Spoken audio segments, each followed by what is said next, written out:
அதை ஏதோ ஒரு தரக்குறைவான ஒரு விஷயத்தை வந்து சீமான் வந்து செய்ய சொல்கிறாரு அப்படின்னு அதை எள்ளி நகையாடுவது போல, அதை கிண்டல் செய்வது போல பேசுகிறார்களே தவிர அதற்கு பின்னால் இருக்கக்கூடிய கருத்தியல் லாஜிக்கை விட்டுறாங்க. அப்போது நாய் மேய்க்கலாம், ஆடு மாடு மேய்க்கக்கூடாதா? ஆடு மாடு மேய்த்தால் தான் விவசாயம் தழைக்கும், ஏன் செய்யக்கூடாது? சீமான் சொல்வதை வந்து நீங்கள் வந்து வெறுமனை ஆடு மாடு மேய்க்கிறதுங்கிறத அப்படி தனியாக பார்க்காமல் இதற்குள்ள பின்னணியை பார்க்க வேண்டும். ஆடு மாடு மேய்க்கிறத வந்து அரசு பணியாகணும்னா ஏன்னு கேட்டால் இன்றைக்கி விவசாயம், ஆடு மாடுன்றது அது விவசாயத்தின் பங்குன்னு சொன்னேன். இன்றைக்கி விவசாயம் யாருங்க படிக்காதவங்களே வந்து விவசாயம் மானம் பார்த்து விவசாய நிலம் பிரச்சனை போகிறது வரதெல்லாம் இருக்குது. அதை தாண்டி அது என்னத்துக்கு போய் இப்போ திமுக அரசுக்கு சொல்கிறாரு யார்? சீமா. ஏன்னா திமுக அரசு ஏற்கனவே அதுதான் செஞ்சுக்கிட்டு இருக்கு. என்ன செஞ்சுக்கிட்டு இருக்கு? இவர்களுக்கு மக்களுக்கு ஆடு மாடுகளுக்கு வித்தியாசம் தெரியல. திமுக அரசுக்கு ஆடு மாடை எப்படி வந்து மேய்க்கணுமோ அந்த மாதிரி மனிதர்களை மேய்த்து கொண்டு இருக்கிறார். இங்கே நடக்கும் வந்து அவலங்களை பார்க்கும் பொழுது மனிதர்களை மனிதர்களாகவே மதிக்கவில்லை என்றால், மனிதர்களை ஏதோ ஒரு விலங்குகளாக ஆடு மாடுகளாக வந்து நினைத்து கொண்டு, ஆடு மாடாக நினைப்பது சரின்னு சொல்லலை, மனிதர்களை மனிதர்களாக மதிக்க தெரியலன்னா என்ன அர்த்தம்? ஏற்கனவே இவங்க ஆடு மாடு மேய்க்கிற மாதிரி தான் நீங்கள் தான் பார்க்குறீங்கள. ஒரு அப்போது இந்த லட்சணத்தில் இவர்கள் இருக்கும்போது இவர்களிடம் நீங்கள் வேற என்ன எதிர்பார்க்கிறீர்கள்? இதுதான் நான் சொல்கிறது. ஆக சீமான் சொல்கிற அந்த ஆடு மேய்க்கிறதோ மாடு மேய்க்கிறதோ சொல்கிறத வந்து இவர்கள் புரிந்து கொள்ளக்கூடிய மனநிலையில் அவர்கள் இல்லை. அவர்கள் வந்து ஏதோ ஒரு ஆணவத்தில் இருக்கிறார். இப்போ சீமான் சொல்கிறாருன்னா எல்லாரும் இவர் ஆடு மேய்க்க சொல்கிறாரு, இது வந்து நம்ம வந்து சீமான் பேரில் சொல்லிட்டாங்களே அப்படின்னு சொல்லி ஏதோ சீமான் பேரில் வந்து கோவம்னா, ஆமாம் கோவம், அவர் வளர்ந்துடக்கூடாது, கோவம் இல்லை, அவர் வளர்ந்துடக்கூடாதேங்கிற பயம், அதுதான் வழக்கம் போல் அதுவும் நடந்திருக்கு. ஆடு மாடு மேய்ப்பதிலிருந்து ஆரம்பித்து இவங்க எங்கெங்க விவசாயிகளை வந்து காப்பாற்றுறது.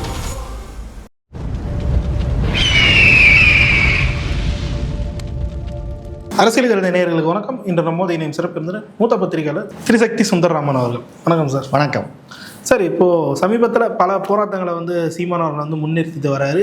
அந்த வகையில் நெக்ஸ்ட்டு வந்து ஆடு மாடுகள் மேய்ச்சல் நிலங்களை வந்து மீட்டு எடுப்போம் அப்படின்ற ஒரு போராட்டத்தை வந்து அறிவிச்சிருக்காங்க. அதற்கான களப்பணிகளையும் இன்று முதல் வந்து தொடங்கியிருக்காங்க. இந்த போராட்டம் தமிழக அரசியல் காலத்தில் எந்த அளவுக்கு ஒரு இம்பாக்ட்ஃபுல்லான போராட்டமாக ஏற்பட வாய்ப்பு இருக்குது சார்?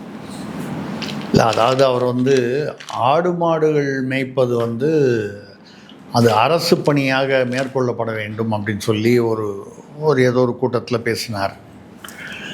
அதோடைய உள்ளர்த்தம் வந்து என்னன்னு கேட்டிங்கன்னா, அதாவது ஏதோ ஆடு மாடு மேய்ப்பது என்பது வந்து ஏதோ ஒரு தரக்குறைவான கௌரவ குறைவான ஒரு வேலை அப்படின்ற மாதிரி அர்த்தம் இல்லை. ஆடு மாடு மேய்ப்பது என்பது உண்மையிலேயே பார்த்தீங்கன்னா விவசாயத்தின் ஒரு அங்கம். நீங்கள் காளை மாடை வச்சு தான் விவசாயம் பண்ணுவோம், டிராக்டரை வச்சு பண்ணலாம், அது வந்து அட்வான்ஸ்டு. எல்லாராலையுமே டிராக்டரை வச்சு பண்ண முடியாது, காளை மாடுகளை வைத்து செய்வது இன்றைக்கும் உண்டு. அதாவது மகாகவி பாரதி பாடும்போது பாடின பாட்டில், இது எந்த தமிழ்நாடு? யானை கட்டி போரடித்த தமிழ்நாடு. காளையை வச்சு நீங்கள் போரடித்தது இல்லாமல் இந்த போரடிக்கிறதுங்கிறது அந்த வைக்கலை கொட்டி வச்சு அந்த போரடிக்கிறதுன்னு சொல்கிறது. யானை கட்டி யானையை வச்சுன்னு அப்போ ஒரு காலத்தில் நடந்திருக்கு தமிழ்நாட்டில். தமிழன் செய்திருக்கிறான் பெருமை, தமிழ்நாடு பெருமை. அப்போது அந்த ஆடு மாடு மேய்ப்பது என்பது வந்து ஒன்றும் பெரிய ஒரு தரக்குறைவான ஒரு விஷயமோ இல்லை எதுவோ இல்லை. அது நீங்கள் ஒரு சின்ன உதாரணமாக எடுத்துக்கணுன்னா, எல்லா பொதுவான மதங்களுக்கு அப்பாற்பட்டு சொல்கிறேன். கிருஷ்ணர் மகாபாரதத்தில் வந்து அவர் என்ன மாடு மேய்ப்பவராக வருகிறார். யாதவ குலத்தில் மாடு மேய்ப்பவராக வருகிறார். அவர் குழல் ஊதுறாரு, மாடுகள்லாம் வருது, ஆக மாடு மேய்ப்பவராக. நாம் இந்து மதத்தை மட்டும் சொல்லலை, கிறிஸ்தவ மதத்தில் என்ன சொல்கிறாங்க? இயேசு கிறிஸ்து அவர்களை மாட்டுத் தொழுவத்தில் பிறந்தார். மாட்டுத் தொழுவத்தில் பிறந்தார் என்பது மட்டும் அவர் மேய்ப்பன் என்று பெயர் அவருக்கு. மேய்ப்பன் என்றால் மேய்ப்பவன் என்ற அர்த்தம். அவர் வந்து காட்டில் ஆடுகள் மேய்த்ததாக, அதனால தான் மேய்ப்பெண் அவருக்கு வந்தது. அப்போது ஒரு ஆடு மேய்க்கிறதோ மாடு மேய்க்கிறதோ வந்து ஏதோ ஒரு மட்டமான விஷயம்னோ ஒரு குறைவான தொழிலோ இல்லை. ஏனென்றால் அது விவசாயத்தின் ஒரு அங்கம். நீங்கள் விவசாயிகள் வீட்டில் தான் பார்த்தீங்கன்னா ஆடு மாடு வளர்ப்பாங்க. இது ஒரு கிராமப்புறங்களில். இன்றைக்கி எல்லாம் நம்ம மெட்ராஸில் வந்து அது பேர் என்ன, விதவிதமான நாய்க்குட்டிகளை வளர்ப்பது வந்து ஒரு பழக்கமாகிவிட்டு, இதெல்லாம் வந்து நகரத்தினுடைய நாகரிகம்ங்கிற பேரில் வந்தது. ஆனால் கிராமங்களில் இல்லை வந்து கிராமப்புறங்களில், அதாவது சின்ன சின்ன நகரங்களில் அங்கெல்லாம் பார்த்திங்கன்னா இந்த ஆடு மாடு மேய்ப்பது என்பது ஒரு தொழில். அது விவசாயத்தின் ஒரு அங்கம். ஆனால் அதை பற்றி பேசுனா அது வந்து ட்ரோல் மெட்டீரியலாக மாற்றுறாங்கல்ல சார் இந்த விவரத்தில். அது வந்து என்ன, இப்போ ஆடு மாடுகள் பற்றி பேசினா எல்லாரையும் வந்து படிக்க வைக்கிறாங்க, நீ போய்ட்டு இன்னும் ஆடு மாடு மேய்க்க சொல்கிற அப்படின்னு சொல்லிட்டு ஒரு குற்றச்சாட்டை. சரிங்க, அதைத்தான் சொல்ல வந்தேன். அதான் ஏதோ ஒரு தரக்குறைவான ஒரு விஷயத்தை வந்து சீமான் வந்து செய்ய சொல்கிறாரு அப்படின்னு அதை எள்ளி நகையாடுவது போல, அதை கிண்டல் செய்வது போல பேசுகிறார்களே தவிர, அதற்கு பின்னால் இருக்கக்கூடிய கருத்தியல் லாஜிக்கை விட்டுறாங்க. ஆடு மாடு மேய்க்கிறத வந்து அரசு பணியாகணும்னா ஏன்னு கேட்டால், இன்றைக்கி ஆடு மாடுன்றது அது விவசாயத்தின் பங்குன்னு சொன்னேன். இன்றைக்கி விவசாயம் யாருங்க படிக்காதவங்களே வந்து விவசாயம் மானம் பார்த்து விவசாய நிலம் பிரச்சனை போகிறது வரதெல்லாம் இருக்குது. அதை தாண்டி இன்று படித்தவர்கள் வந்து உடனே அவன் ஐடியில் வேலை கிடைக்கணும், அங்கே வேலை கிடைக்கணும், இங்கே வேலை கிடைக்கணும், இப்படி தான் போகிறானே தவிர, இன்றைக்கு வந்து இளைய தலைமுறையில் யாராவது வந்து விவசாயம் செய்யணுங்கிற எண்ணம் யாருக்கு இருக்குது? இப்படியே போச்சுன்னா இன்னும் 2 தலைமுறையில் நீங்கள் வந்து சாப்பிட்ற அரிசியும் வந்து பருப்பும் வந்து எந்த நாட்டில் இருந்தோ எந்த மாநிலத்தில் இருந்தோ நீங்கள் வந்து 100% வந்து இறக்குமதி செய்கிற மாதிரி ஆகுமா ஆகாதா? ஏற்கனவே காவேரியில் தண்ணி அவன் கர்நாடகாவில் விட மாட்டேன்றான், முல்லை பெரியாரில் அவன் வந்து கேரளாவில் தண்ணி விட மாட்டேன்றான், இந்த பக்கம் கிருஷ்ணாவில் அவன் ஆந்திராவில் தண்ணி விட மாட்டேங்கிறான். இப்படி இருக்கும் பொழுது தண்ணீரும் இல்லாமல் விவசாயத்திலும் அதாவது மழையும், நம்ம சுற்றுச்சூழல் மரத்தெல்லாம் வெட்டிடுறோம். நான் சொல்வது சமுதாயத்தையும் சரி அரசையும் சரி ஒரு சேர நான் குற்றம் சாட்டுகிறேன். மக்களும் அதற்கு காரணம். சாதாரணமாக வந்தோன்னா மரத்தை வெட்டிடுறான்ல, அது என்னென்ன புரியாமல். ஒரு மரத்தை வெட்டினா 4 மரம் புதுசாக வச்சா அட்லீஸ்ட் இன்னி இல்லைனா அடுத்த தலைமுறைக்காவது உதவும். இப்படி விவசாயம் அழிந்து கொண்டே வருகிறது. விவசாயத்தை காப்பாற்ற வேண்டும் என்பதுதான் இந்த ஆடு மாடு மேய்க்கிறதை அரசு எடுக்கணும் சொல்வதுடைய தாத்பரியம். கருத்தியல் என்னன்னால் விவசாயத்தை அரசு முக்கியத்துவம் கொடுத்து காப்பாற்ற வேண்டும். என்ன தப்பு இருக்கு? இல்லை ஆடு மாடு மேய்ச்சா தப்பா? நான் கேட்குறேன், காலையில் எந்திரிச்சோடனே இவன் பல்லு விளக்குறானா இல்லையோ, நான் சிட்டியில் வேலை பார்க்குறவன் பெரிய ப்ரொஃபஷனலாக இருக்கிறவன், அவன் ஒரு அரை டிராயரை மாட்டிக்கிட்டு ஒரு நாய்க்குட்டியை வந்து செயினை பிடிச்சிக்கிட்டு, நாய்க்குட்டிக்கு அது இயற்கை இதை கழிக்கணுங்கிறதுக்காக ரோட்டில் கூட்டு போகிறது, நாய் மேய்க்கிறது வந்து உங்களுக்கு வந்து ஒரு நாகரிக குறைவாக தெரியல. நான் நாயை வந்து தவறாக சொல்லலை, ஒரு விலங்கு, அது நன்றி உள்ள விலங்கு. ஆனால் நாய் வளர்ப்பது எதற்காக? பெரிய பாதுகாப்பு அப்படின்னு சொல்ல முடியாது. முக்கால்வாசி நாயெல்லாம் இந்த ஃபேஷன் நாய், அது சும்மா ஒரு அன்புக்காக வளர்க்கிறாரு. பிராணிகள் மீது அன்பு செலுத்துவதும் ஒரு வகையான அன்பு, அதில் வந்து நான் வந்து தவறு சொல்லலை. ஆக ஏதோ உண்மையில் இவங்க வந்து அன்புக்காக வளர்க்குறாங்கன்னா, சில பேர் அன்புக்காக வளர்க்குறான், சில பேர் ஃபேஷனுக்காக வளர்க்குறான். எங்கள் வீட்டில் நாய் வச்சுருக்கோம், பத்தில் இந்த நாய் தெரியுமில்ல, 3 லட்ச ரூபா. இப்படி ஒரு வாட்ச்சு 53 கோடி ரூபாய்க்கு கட்டிக்கிறேன்னு சொல்லி இன்ஸ்டாகிராமில் போடும்போது 10 லட்ச ரூபா கொடுத்து நாய் வாங்கினேன்னு சொல்கிறது பெருமை தானே. நம்மளுடைய சமுதாயம் அப்படி தானே இப்போ இன்றைக்கி இருக்குது. அப்போது நாய் மேய்க்கலாம், ஆடு மாடு மேய்க்கக்கூடாதா? ஆடு மாடு மேய்த்தால்தான் விவசாயம் தழைக்கும், ஏன் செய்யக்கூடாது? சீமான் சொல்வதை வந்து நீங்கள் வந்து வெறுமனை ஆடு மாடு மேய்க்கிறதுங்கிறது அப்படி தனியாக பார்க்காமல் இதற்குள்ள பின்னணியை பார்க்க வேண்டும். நீங்கள் வந்து அதுதான் சொன்னேன், இது மதங்கள் தாண்டி ஏன் வந்து கிருஷ்ணரை வந்து மாடு மேய்ப்பவராக காண்பித்தார்கள், இயேசுவை வந்து ஆடு மேய்ப்பனாக காண்பித்தார்கள்? ஏன்னால் அதுதான் வந்து பொருளாதாரத்தையும் சமுதாயத்தையும் எங்கே தொடங்குதுன்னா விவசாயத்தில் தான் தொடங்குது. அடிப்படை மனிதனுடைய வாழ்வாதாரத்தின் அடிப்படை விவசாயம். அதுக்காக தான் கடவுளர்களை கூட அந்த ஆடு மேய்ப்பவராகவோ மாடு மேய்ப்பவராகவோ வந்து காண்பித்தார்கள். நீங்கள் கடவுள் நம்பிக்கை இருக்குது, இல்லை அது கதைன்னு சொல்லுங்கள். நான் எந்த மதத்தையும் சொல்ல, எல்லா மதத்துக்கும் பொதுவாக சொல்கிறேன். நீங்கள் அதை கதைன்னு சொல்லுங்கள், புராணம்னு சொல்லுங்கள், வரலாறுன்னு சொல்லுங்கள், என்ன வேணாலும் சொல்லுங்கள். ஆனால் அதுக்கு ஒரு அடிப்படை இருக்கிறது. அந்த அடிப்படை இதுதான். அந்த விவசாயத்தை மக்கள் கைவிட்டு விடக்கூடாதுன்னு. இப்போ அதை சொல்கிறாருன்னா அவர் ஆடு மாடு மேய்க்க சொன்னார். இப்போ கூட வந்து இவங்க என்ன பண்ணுவாங்க, நான் வேற ஒரு நிகழ்வில் கூட சொன்னேன். அது என்னத்துக்கு போய் இப்போ திமுக அரசுக்கு சொல்கிறாரு யார், சீமா. ஏன்னா திமுக அரசு ஏற்கனவே அதுதான் செஞ்சுக்கிட்டு இருக்கு. என்ன செஞ்சுக்கிட்டு இருக்கு, இவர்களுக்கு மக்களுக்கு ஆடு மாடுகளுக்கு வித்தியாசம் தெரியல. திமுக அரசுக்கு ஆடு மாடை எப்படி வந்து மேய்க்கணுமோ அந்த மாதிரி மனிதர்களை மேய்த்து கொண்டிருக்கிறார்கள். இங்கே நடக்கும் வந்து அவலங்களை பார்க்கும் பொழுது மனிதர்களை மனிதர்களாகவே மதிக்கவில்லை என்றால், மனிதர்களை ஏதோ ஒரு விலங்குகளாக ஆடு மாடுகளாக வந்து நினைத்து கொண்டு, ஆடு மாடாக நினைப்பது சரின்னு சொல்லலை, மனிதர்களை மனிதர்களாக மதிக்க தெரியலன்னா என்ன அர்த்தம்? ஏற்கனவே இவங்க ஆடு மாடு மேய்க்கிற மாதிரி தான். நீங்கள் தான் பார்க்குறீங்கள, ஒரு அமைச்சர் வந்து ஒரு அதிகாரியை வந்து ஒரு கலெக்டரா ஏதோ ஒரு மேடையில் பார்த்தேன், திமுக எம்எல்ஏவோ என்னமோ, அவர் உப்புக்கு சப்பானி இங்கே மக்கள் மத்தியில் ஆட்சியர் சொல்கிறார். திமுக எம்எல்ஏ இந்த கலெக்டர் ஆட்சியர்லாம் உப்புக்கு சப்பானிங்க, அதனாலலாம் ஒன்றும் வேலைக்கு ஆக மாட்டார்.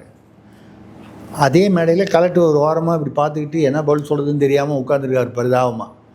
நாளைக்கு அந்தாலும் வந்து நல்லவராக கெட்டவராக இருந்தால் திறமையானவராக இல்லையா விடுங்க, அந்த கலெக்டர் அந்த ஆட்சியருக்கு வந்து என்ன மரியாதை அவருடைய பணியாளர்கள் கொடுப்பார்கள், மக்கள் என்ன பணி, அவர் அரசு பிரதிநிதியாக இல்லையா?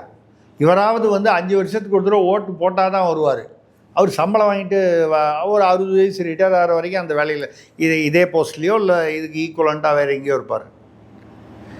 இவர்கள் ஒரு ஆட்சியரையே வந்து மதிக்கலை, உப்புக்கு சப்பானின்னு பேசுறது, ஏய் அப்படின்னு சொல்லி ஒரு பெரிய அதிகாரியை கூப்பிட்றது, மிரட்டுறது, அசிங்கமாக கெட்ட வார்த்தையில் திட்டுறது. நீ எம்எல்ஏன்னா என்ன, ஓட்டு போட்டால் வந்த அடுத்த வருஷம் அடுத்த தடவை ஓட்டு போடலன்னா நீ கிடையாது. ஆனால் வந்து அதிகாரி வந்து அவன் படித்து வந்திருக்கான், அவன் நல்லவனாக இருக்கலாம் கெட்டவனாக இருக்கலாம், திறமை ஊழல் இதெல்லாம் தனியாக வச்சுட்டு பாருங்க, அவனுக்குன்னு ஒரு மரியாதை இருக்குது இல்லையா? அந்த நாற்காலிக்கு ஒரு மரியாதை இருக்குது. அதை வந்து கொடுக்கலை அப்படின்னு சொன்னால் அது வந்து இந்த திமுகவுடைய பண்பாடு. அது அவன் அதிகாரின்னா நான் சொல்கிறது தான் கேட்கணும். நீங்கள் வேணால் பாருங்கள், திமுக பீரியடில் மட்டும்தான் காவல்துறையில் வந்து இன்ஸ்பெக்டரோ ஏசியோ வந்து அந்தந்த போலீஸ் ஸ்டேஷனுக்கு இன்சார்ஜ் கிடையாது. அந்த ஏரியாவுடைய திமுக நிர்வாகி தான் வந்து உண்மையிலேயே வந்து ஏசிக்கு மேலே இன்ஸ்ட்ரக்ஷன் கொடுத்துக்கிட்டு இருப்பான். அசிஸ்டன்ட் கமிஷனருக்கு, துணை ஆணையருக்கு, இல்லை இன்ஸ்பெக்டருக்கு. திமுக ஆட்சியில் தான் அது நடக்கும். போலீஸ் ஸ்டேஷன் வந்து போலீஸ் அதிகாரிகளுடைய கண்ட்ரோலில் இருக்காது, கட்சிக்காரன் கண்ட்ரோலில் இருக்கும். அது எப்படி உருப்படும்? நான் வந்து போலீஸ்காரர்கள் எல்லாருமே நல்லவர்கள், நியாயமானவர்கள், நேர்மையானவர்கள் சொல்லலை. இப்படியும் இருக்காங்க அப்படியும் இருக்காங்க. அது எல்லா துறையிலும், போலீஸில் இல்லை எல்லா துறையிலையும் இருப்பாங்க. ஆனால் அவர்களுக்கு கொடுக்க வேண்டிய அந்த மரியாதையை கொடுத்தா தான், அப்போ தானங்க வந்து ரவுடிகளுக்கெல்லாம் போலீஸ்காரனை பார்த்தா பயம் வரும். நீங்கள் அது இல்லாமல் போலீஸ் யார் ஏசியா, நீ தான் ஏசியா அப்படின்னு இப்படி உட்காந்துக்கிட்டு ஒரு ஒரு கவுன்சிலரோ ஒரு வட்ட செயலாளரோ வந்து ஒரு ஏசியோ ஒரு டிசியோ பார்த்து பேசுகிறாருன்னு வைங்க, அவர் கீழே உள்ள போலீஸ்காரன் முதல்ல அவனை எப்படி மதிப்பான்? ரவுடிகளோ மற்றவர்களோ வந்து அவரை அந்த போலீஸ்காரன் அவங்கள பார்த்து எப்படி பயப்படுவான்? இந்த சீர்குலைவுக்கு, கலாச்சார சீர்குலைவுக்கு காரணம் முழுக்க முழுக்க திமுக, திராவிட மாடல்னு சொல்லி. அதிலிருந்து அதிமுகலேருந்து, ஏன்னா திமுக அதிமுகன்னு வரும்போது அங்கேருந்து இங்கே வராங்க, இங்கேருந்து அங்கே வராங்க. அதில் வந்து நீங்கள் வந்து பெரிய கொள்கை வித்தியாசம்னு பார்த்தால் சில சமயங்களில் வந்து அங்கே இப்போ இன்றைக்கி உள்ள 34 எவ்வளோ 30 சொச்சம் அமைச்சர்களில் வந்து 12 பேர் வந்து அதிமுகலேருந்து வந்தவங்க தான்.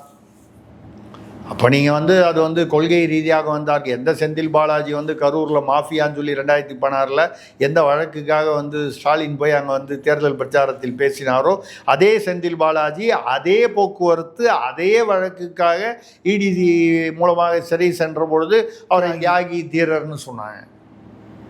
நிச்சயமா. ஆமாம், இது பச்சோந்தித்தனம். மக்கள் வந்து பார்த்து கொண்டு தான் இது எப்படி மக்களுக்கு புரியாமையாக இருக்கும்? ஸோ அந்த வகையில் இந்த ஆடு மேய்ப்பது என்று சொன்னது இவங்க வந்து சொல்கிறத வந்து தப்பாக புரிஞ்சுக்கிட்டாங்க. இப்போ கூட வந்து இந்த ஆல் இண்டியா சிவில் சர்வீசஸ் போர்டுன்னு ஒன்று இருக்குது. அதாவது ஐஏஎஸ் ஐபிஎஸ் படிப்பவர் கோச்சிங் சென்டர் மாநில அரசு நடத்துவது. ஐஏஎஸ் ஐபிஎஸ் அதிகாரிகள் அதாவது படிப்பதற்கு அவர்களுக்கு கோச்சிங், இது ரொம்ப முக்கியம். ஏன்னு கேட்டால் ஐஏஎஸ் ஐபிஎஸ்னால் அவன் தமிழ்நாட்டில் தான் ஐஏஎஸ் ஐபிஎஸ் ஆவான்னு அர்த்தம் இல்லை.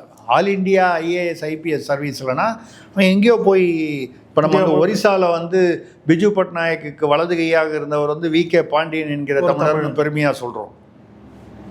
இது மாதிரி நிறைய இடத்துல இருக்காங்க.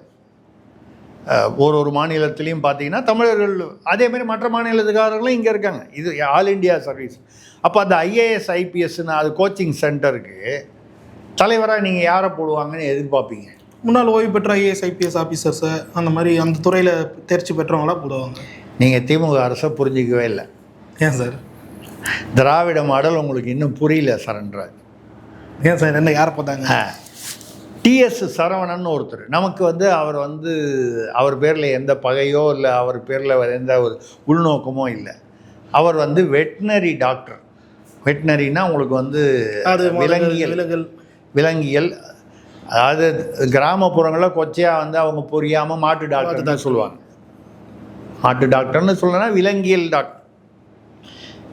விலங்கியல் படித்தவருக்கும் விலங்கியலில் வந்து அவர் அந்த விலங்கியலில் அவர் வந்து ஏதாவது நீங்கள் வந்து வெட்டினரி காலேஜுக்கு அவரை வந்து வைஸ் சான்சலராக போடுங்க, டீனாக போடுங்க, ஏதாவது ஒன்று போடுங்க அவர் சம்மந்தப்பட்ட துறையில். ஐஏஎஸ் ஐபிஎஸ்சில் கோச்சிங் சென்டருக்கு அவருக்கு என்ன வேலை? நிச்சயமா நீங்கள் அவருக்கு தகுந்த அவருடைய திறமைக்கும் அவருடைய பின்புலத்திற்கும் தகுந்த மாதிரி ஒரு பதவி கொடுங்க, வேணான்னு சொல்லலை. இந்த இடத்துல நீங்கள் யாரை போடணும்? நீங்கள் சொன்ன மாதிரி ஒரு ஓய்வு பெற்ற திறமையான ஐஏஎஸ் அதிகாரி, ஐபிஎஸ் அதிகாரி, நிறைய அனுபவம் உள்ள ஐஏஎஸ் அல்லது ஐபிஎஸ் அதிகாரி, கூடியவரை நேர்மையானவராக போடணும். நான் ஏன் கூடியவரைன்னு சொன்னால், நேர்மையானங்கிறதே அபூர்வமான பண்டமாக போயிடுச்சு. அப்போ தேடி பூத கண்ணாடி வச்சு தேடி தான் கண்டுபிடிச்சி தான் போடணும். ஏன்னா அப்படி போட்டிங்கன்னா தான் வந்து அவர் வந்து நல்ல விஷயத்தை சொல்லிக் கொடுப்பாரு. நீங்கள் ஊழல் பண்ணி வாழ்நாள் முழுக்க ஊழல் பண்ணால் அந்த ஊழல் பண்ணவனை வந்து நீங்கள் வந்து போட்டிங்கன்னா அந்த ஆள் சொல்லி கொடுத்தா அது உருப்படுமா? அது அவன் என்னத்தை சொல்லிக் கொடுப்பான்? நிச்சயமா. அப்போது இவங்க வந்து மாட்டு டாக்டர் என்று சொல்லக்கூடிய ஒரு விலங்கியல் நிபுணரை வந்து ஐஏஎஸ் ஐபிஎஸ் கோச்சிங் சென்டருக்கு போடுறாங்க. இவங்களுக்கு ஆடு மாடு மேய்ப்பதுடைய அந்த அந்த முக்கியத்துவம் இவங்களுக்கு எங்கே தெரிய போகுது? அதுக்காக அந்த நான் உங்களுக்கு அந்த வித்தியாசத்தை சொன்னேன். இவர்களுக்கு விவசாயமும் தெரியாது. இதே இவங்க தான் 8 வழி சாலை வந்து மத்திய அரசு கொண்டு வந்தபோது, அதிமுக ஆட்சி செய்தபோது அதுக்கு எதிராக வந்து போராட்டம் நடத்தினார்கள். 8 வழி சாலையில் வந்து விவசாயிகள் நிலத்தை ஆக்கிரமிப்பு செய்வது. அப்போ வந்து இவர் வந்து ஸ்டாலின் வந்து என்ன சொன்னார்? நான் விவசாயிகளுடன் துணை நிற்கிறேன் இந்த போராட்டத்துக்கு, இந்த நிலத்தெல்லாம் ஆக்கிரமிப்பிக்க கூடாது, இதை விலைக்கு வாங்கக்கூடாது இதெல்லாம். இப்போ யாரோ ஒரு அந்த பகுதியில் உள்ள இளைஞர் ஒருவர் வந்து சமூக ஆர்வலர், அவர் விவசாயிகளுக்கு துணையாக நின்று இந்த போராட்டம் நடத்தினார். உடனே அவரை திமுக மேடையில் ஏற்றி நின்று அவருக்கு எதிர்க்கட்சி தலைவரான ஸ்டாலின் அவருக்கு ஒரு சால்வை போத்தி, இவர் இளம் போராளி, விவசாயிகளுக்காக தன்னுடைய வாழ்க்கையை அர்ப்பணித்தவர், ஆகாவோன்னு தவறில்லை. அப்படியே பின்னால் வாங்க, 2021க்கு பிறகு 2023 சிப்காட்டில் விவசாயிகளுக்கு வந்து அவருடைய நிலத்தை வந்து வந்தார்கள். நவம்பர் 23, அதுக்கப்புறம் ஜனவரி 24 நினைக்கிறேன், 2 தடவை வந்து போராட்டம் நடக்குது. அந்த நிலம் வந்து நீங்கள் வசப்படுத்துகிறீர்கள், அரசு வந்து ஆக்கிரமிப்பு செய்கிறது, இல்லை எங்களை அழுத்தம் கொடுத்து விற்க செய்கிறது அப்படின்னு விவசாயிகள் போராட்டம்.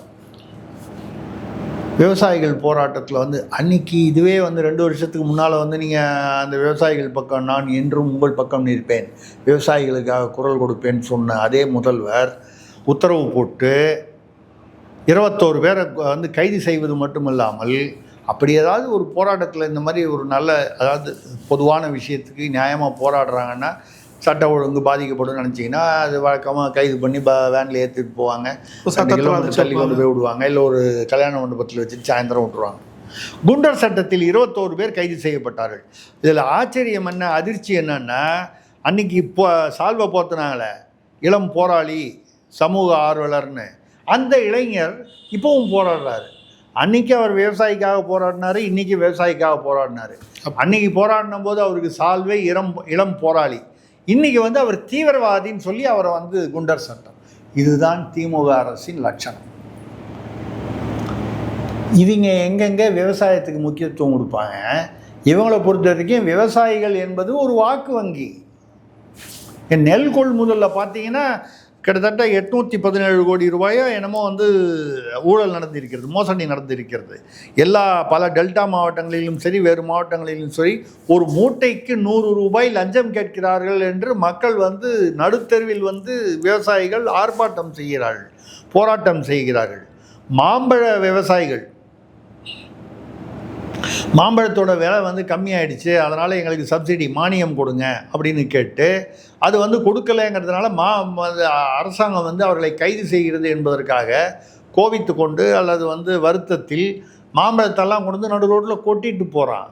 ஆக விவசாயத்திற்கு இவர்கள் அன்னைக்கு வந்து எதிர்கட்சியாக இதே தானே ஆசிரியர்கள், அரசு ஊழியர்கள் வந்து போராட்டம் பண்ணும்போது நான் உங்களுடன் அப்படின்னு பக்கத்தில் போய் உட்காந்து ஃபோட்டோ எடுத்துக்கிட்டு வீடியோ எடுத்துக்கிட்டு உங்களோடு நான் இன்றைக்கி தோளோடு தோல் நிற்பேன் அப்படின்னு சொன்னது இன்றைக்கி அவன் கேள்வி கேட்குறான். ஜாக்டோஜியோ அது 2 பிரிஞ்சா கூட இன்றைக்கி என்ன கேள்வி கேட்குறான், நீங்கள் மறுபடியும் நீங்கள் வந்து இது வரைக்கும் நாங்கள் 6 மாதமாக அப்பாயின்மெண்ட் கேட்குறோம், பார்க்கவும் மாட்டேங்கிறீங்க, எங்களுடைய குறைகள் எதுவும் தீர்க்கலை, 2 அமைச்சரை விட்டு பேச சொன்னீங்க, அது தோல்வி அடைஞ்சு போச்சு, ஆனால் எங்களுடைய குறைகள் பணி நிரந்தரம் நடக்கலை, பணி நிரந்தரம் நடந்தால் வந்து பணிகள் வந்து காலி பணியிடங்கள் நிரப்பப்படலை, இதெல்லாம் நடந்ததுன்னா சம்பளம் ஒழுங்காக கொடுக்கறது இல்லை, இப்படி பல பிரச்சனைகள் இருக்குது அவனுக்கு.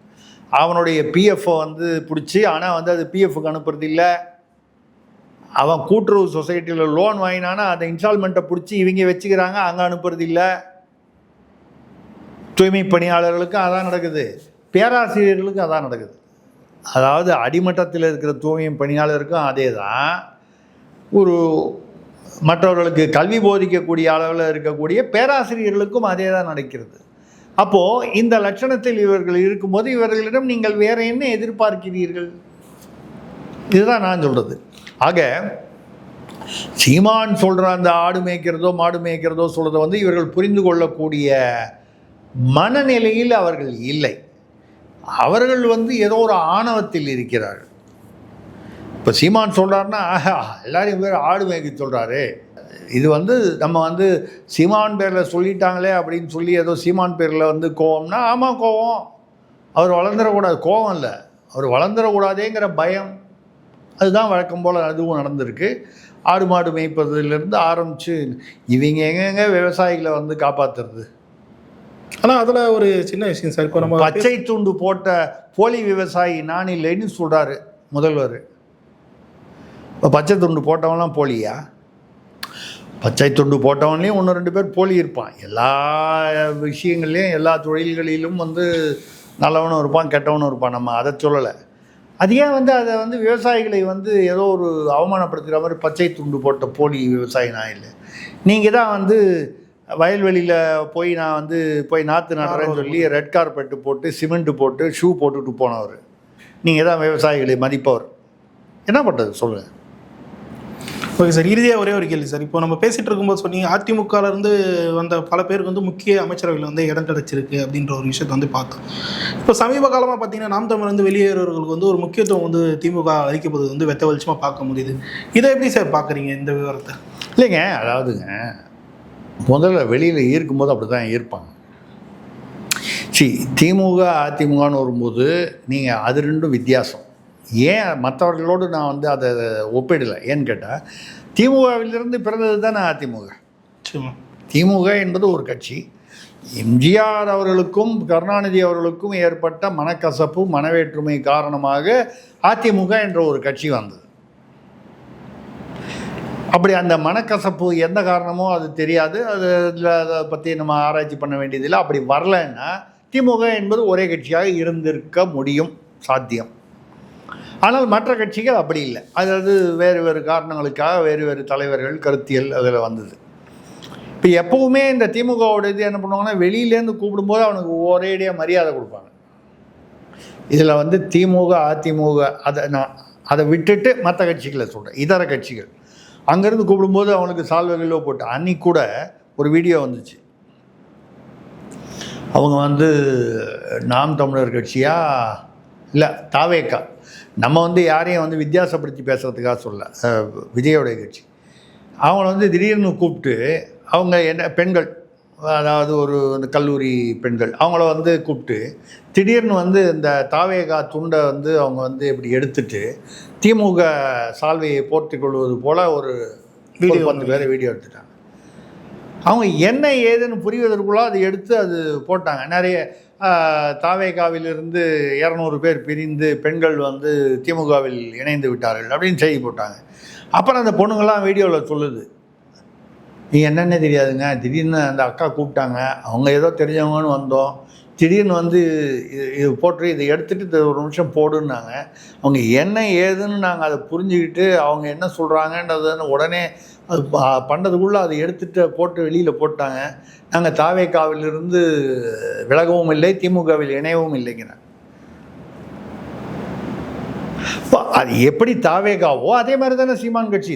தாவேகாவாவது இப்போ வந்து சீமான் கட்சி இத்தனை வருஷங்களாக இருக்குது. அப்போ இவர்கள் வந்து இந்த மாதிரி நாடகங்கள் இப்போ கூட வந்துச்சு.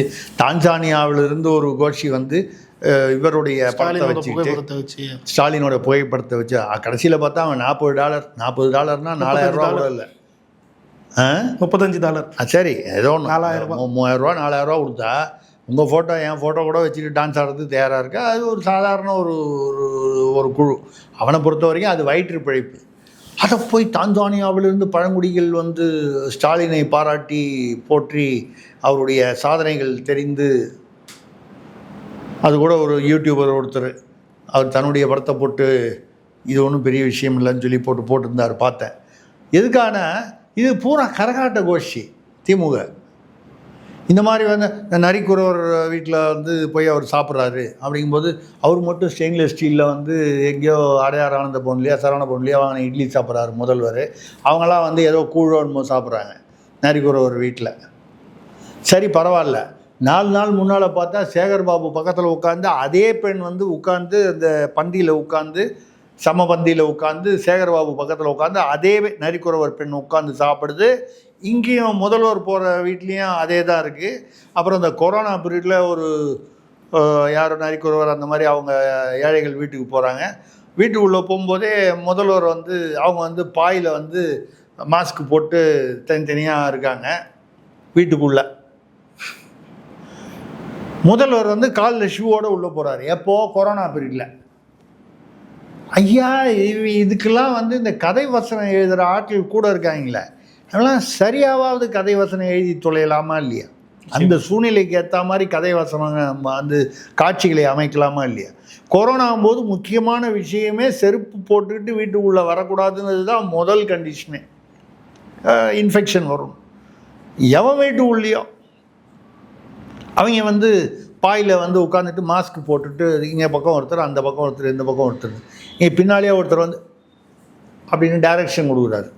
அதாவது நீ பேசு, நீ பேசு போ அப்படின்னு. சரி ரைட்டு, இது ஒருத்தன் வீடியோ எடுத்தான்ல ஃபுல்லாக, இந்த வீடியோவாவது எடிட் பண்ணி தொலையலாம்ல. அது அப்படியே வந்துருச்சு. அதாவது டைரக்ஷன் பண்ணி நீ பேசு செட்டப் பண்ணது அப்படிங்கிறதுக்கு ஆதாரத்தோடு வந்துருச்சு. ஏன்னா இது கரகாட்ட கோஷ்டி. இது வந்து அந்த கரகாட்ட கோஷ்டின்னு சொல்வதால் கரகமாடுபவர்களை வந்து நம்ம குறைத்து பேசவில்லை. அந்த கரகம் கூட ஒழுங்காக ஆடத் தெரியாத கோஷ்டி. அரைகுறையாக வந்து எதை செய்தாலும் அரைகுறையாக செய்வதும் தன்னலத்துடன் செயல்படுவதும் தான் இந்த ஆட்சியுடைய இவர்களுடைய நோக்கம், இலக்கு எல்லாமே. இப்போ இவங்க ரொம்ப பயந்து போயிருக்காங்க. அதனால் நீங்கள் வந்து இந்த மாதிரி தாக்குதல்கள், இந்த மாதிரி விமர்சனங்கள், அபத்தமான சேகர்பாபு பேசுகிற மாதிரி அபத்தமான பேச்சுகள், இதெல்லாம் அடுத்த 8 மாதத்தில் என்னை பொறுத்த வரைக்கும் இதெல்லாம் அந்த ஜுரம் வந்தால் உளருவாங்க பாருங்கள், அந்த தேர்தல் ஜுரத்தில் வந்த உளறல்கள் இன்னும் அதிகமாகும் என்று எதிர்பார்க்கலாம். ஓகே சார், பல்வேறு தெளிவாகும் சார். நேரத்துக்கு நன்றிங்க.